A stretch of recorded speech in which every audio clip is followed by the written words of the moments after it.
کل 13ویں پارے سے 12ویں پارے سے سورہ یوسف کا آغاز ہوا تھا، اور بات یہاں آ کر رک گئی تھی کہ بادشاہ نے بھی خواب دیکھا 7 موٹی گائیں ہیں جن کو 7 پتلی دبلی گائیں کھا رہی ہیں۔ اسی طرح 7 خشک بالیاں ہیں جو ہری بھری بالیوں میں ملی ہوئی ہیں۔ بادشاہ کو یہ خواب دیکھ کر فکر ہوئی تو اپنے درباریوں سے کہا، افتونی فی رؤیایا، مجھے میرے خواب کی تعبیر بتلاؤ۔ ان کنتم للرؤیا تعبرون، اگر تمہیں خواب کی تعبیر کا علم رکھتے ہو تو درباریوں میں وہ دونوں لوگ بھی موجود تھے جن کی ملاقات جیل خانے میں یوسف علیہ السلام سے ہوئی تھی۔ ان میں سے ایک کو تو سزا ہو چکی تھی تعبیر کے مطابق، اور ایک نے نجات پائی تھی۔ تو جس نے نجات پائی اس نے کہا، انا انبئکم بتأویلہ فارسلون، بادشاہ سلامت، جیل خانے میں ہم نے ایک قیدی سے ملاقات کی ہے اور وہ خواب کی تعبیر بہت اچھی بتلاتا ہے، اگر آپ حکم کریں تو میں جا کر کے خواب کی تعبیر معلوم کر کے آؤں۔ خواب کی تعبیر یوسف علیہ السلام سے معلوم کی گئی تو یوسف علیہ السلام نے تعبیر یہ بتلائی کہ دیکھو، 7 موٹی گائیں کا مطلب یہ ہے کہ مصر میں 7 سال بہت اچھے رہیں گے، پیداوار خوب ہوگی، اور 7 دبلی پتلی گائیں کا مطلب یہ ہے کہ اس کے بعد 7 سال قحط پڑے گا، خشک سالی آئے گی۔ اور پھر مشورہ بھی دیا کہ میری رائے ہے جا کر بادشاہ سے کہنا کہ 7 سال کے اندر جو غلہ پیدا ہو خوب اسٹوک کر لیں تاکہ بعد میں فاقے کے دنوں میں پریشانی کی نوبت نہ آئے۔ بادشاہ اس خواب کی تعبیر کو سن کر بڑا خوش بھی ہوا اور مشورے سے بڑا مطمئن بھی ہوا۔ اس نے فوراً کہا کہ آخر وہ قیدی ہے کون، ہماری اس سے ملاقات تو کراؤ۔ چنانچہ بادشاہ کی طرف سے یہ درباری پہنچا کہ آپ کو بادشاہ نے بلایا ہے۔ اس وقت حضرت یوسف علیہ السلام نے کہا، ارجع الی ربک، اپنے بادشاہ کے پاس جاؤ، فاسألہ ما بال النسوۃ اللاتی قطعن ایدیہن، پہلے ان عورتوں کا حال معلوم کرو جنہوں نے یوسف کو دیکھ کر اپنی انگلیاں کاٹ ڈالی تھی۔ انی ربی بکیدہن علیم، میرا رب ان کی مکر و فریب کو اچھی طرح جانتا ہے۔ چنانچہ معلوم کیا گیا، ساری عورتوں نے کہا، قلنا حاش للہ، اللہ کی قسم، ما علمنا علیہ من سوء، یوسف میں کوئی برائی نہیں ہے۔ جو زلیخا کے تعلق سے یوسف پر الزام لگایا گیا تھا، اب زلیخا بھی کہہ بیٹھی، الآن حس الحق، اب تو دودھ کا دودھ پانی کا پانی ہو گیا ہے۔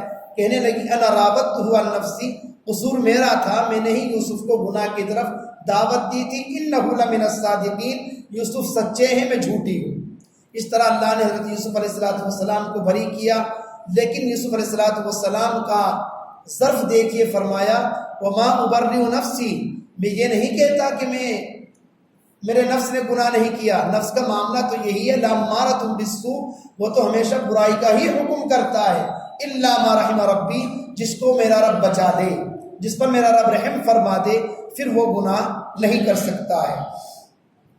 اس طرح یوسف علیہ السلام کو پھر اجعلنی علی خزائن الارض، نے بادشاہ سے کہا آپ مجھے وزیر خزانہ بنا دیجئے۔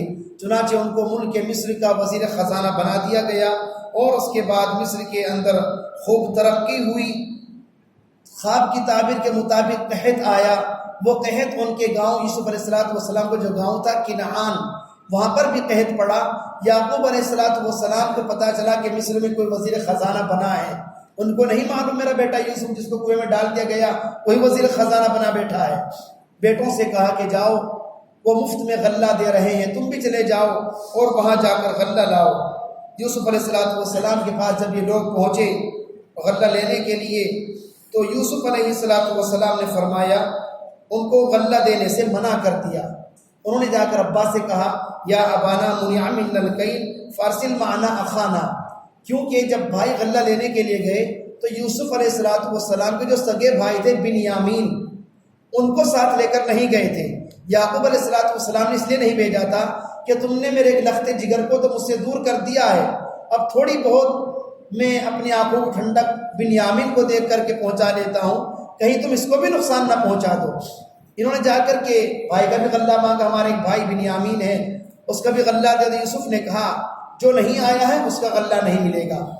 چنانچہ جب تمام باتیں جا کر کے ابا سے بتلائی تو والد محترم نے بعد میں بنیامین کو بھی بھیج دیا حضرت یوسف علیہ السلام کی خدمت میں، اور جاتے وقت مشورہ دیا اپنے بیٹوں کو لا تدخلوا من باب واحد، ایک دروازے سے داخل مت ہونا، وادخلوا من ابواب متفرقہ، مختلف دروازوں سے داخل ہونا، کیونکہ تم سارے کے سارے تندرست ہو، خوبصورت ہو، ایک دروازے سے مصر میں داخل ہو کے لوگوں کی نظریں تم پر پڑیں گی، ہو سکتا ہے تمہیں لوگوں کی نظریں لگ جائے۔ نظر بد سے بچنے کے لیے مشورہ دیا الگ الگ دروازوں سے داخل ہونا تاکہ تمہارے اوپر کسی کی نظر نہ پڑے۔ چنانچہ جب وہاں پہنچے یوسف علیہ السلام کے دربار میں، حضرت یوسف نے اپنے سگے بھائی بنیامین کو تنہائی میں بلایا اور بلا کر کے کہا انی انا اخوک، میں تمہارا بھائی یوسف ہوں، فلا تبتئس، ڈرنا مت، جو یہ تمہارے بھائی تمہارے ساتھ کر رہے ہیں گھبرانے کی ضرورت نہیں ہے۔ چنانچہ جب ان کا سارا سامان غلہ تیار ہوا، یوسف علیہ السلام نے چلتے وقت اپنا ایک سونے کا پیالہ بنیامین کے سامان میں رکھ دیا۔ جب تھوڑی دور قافلہ چلا گیا تو حضرت یوسف کے درباریوں نے آواز لگائی ایتھا العیر انکم لسارقون، اے قافلے والے رکو، تم تو چور ہو، ہمارے بادشاہ کا پیالہ چرا کر لے جا رہے ہو، پیالہ ہم غائب پا رہے ہیں۔ لوگوں نے کہا بھائیوں نے تاللہ لقد علمتم ما جئنا لنفسد فی الارض، اللہ کی قسم تم جانتے ہو ہم تو غلہ لینے کے لیے آئے تھے، چوری کرنے نہیں آئے تھے۔ درباریوں نے کہا اگر وہ پیالہ تمہارے سامان میں نکل گیا پھر کیا سزا ہے؟ بھائیوں نے خود کہا کہ جس کے سامان میں پیالہ مل جائے اسی کو رکھ لیا جائے۔ حضرت یوسف چاہتے بھی یہی تھے۔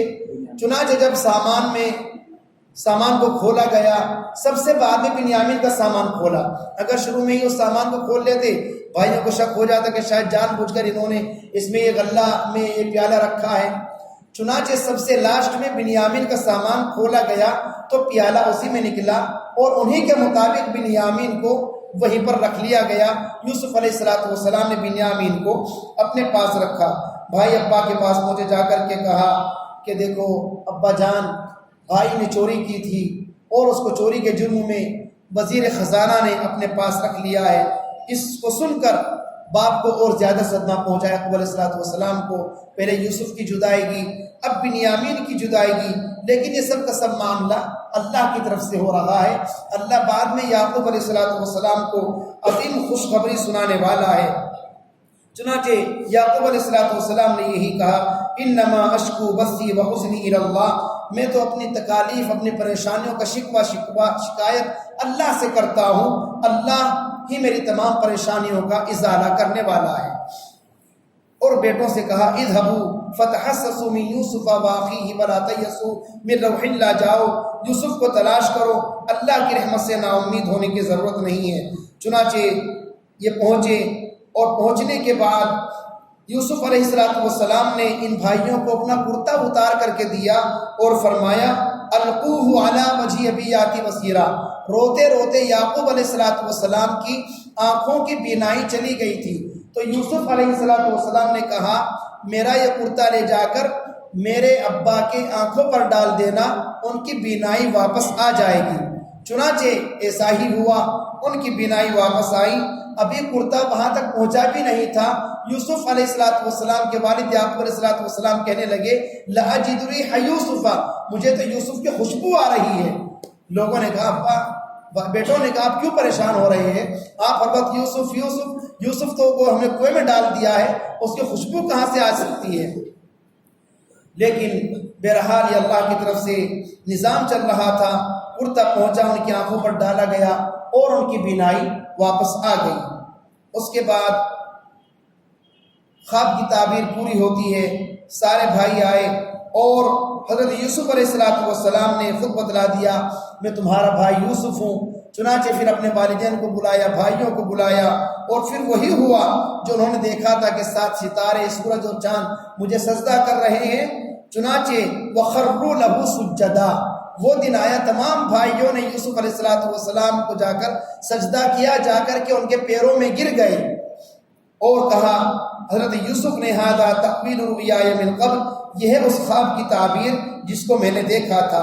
آگے پھر دعا فرمائی فاطر السماوات والارض اے آسمان و زمین کے پیدا کرنے والے، انت ولی فی الدنیا والآخرہ، دنیا اور آخرت میں تو ہی میرا کارساز ہے، توفنی مسلما والحقنی بالصالحین، اے اللہ مجھے مسلمان ہونے کی حالت میں وفات دینا اور مجھے نیک لوگوں میں شامل فرمانا۔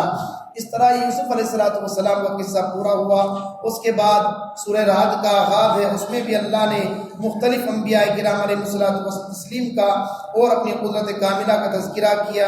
اس کے بعد پھر سورہ ابراہیم کا آغاز ہوا، جس میں ابراہیم علیہ السلام کی کچھ دعاؤں کا تذکرہ، اور اخیر میں اللہ نے ایک بات فرمائی، اس کو سن لیجئے۔ فرمایا آج کل ہم پریشان ہوتے ہیں کہ کیا ہو رہا ہے دنیا میں، بڑے بڑے ظالم بادشاہ مسلط ہیں، مر کیوں نہیں جاتے؟ اللہ نے فرمایا وَلَا تَحْسَبَنَّ اللَّهَ غَافِلًا عَمَّا يَعْمَلُ الظَّالِمُونَ، ظالم لوگ جو کچھ کر رہے ہیں اللہ کو اس سے غافل مت سمجھو، یہ مت سمجھو اللہ کو کچھ نہیں پتا ہے۔ انما یؤخرہم لیوم تشخص فیہ الابصار، اللہ ان ظالموں کو ڈھیل دے رہا ہے اس دن کے لیے جب ان کی نظریں جھکی کی جھکی رہ جائیں گی۔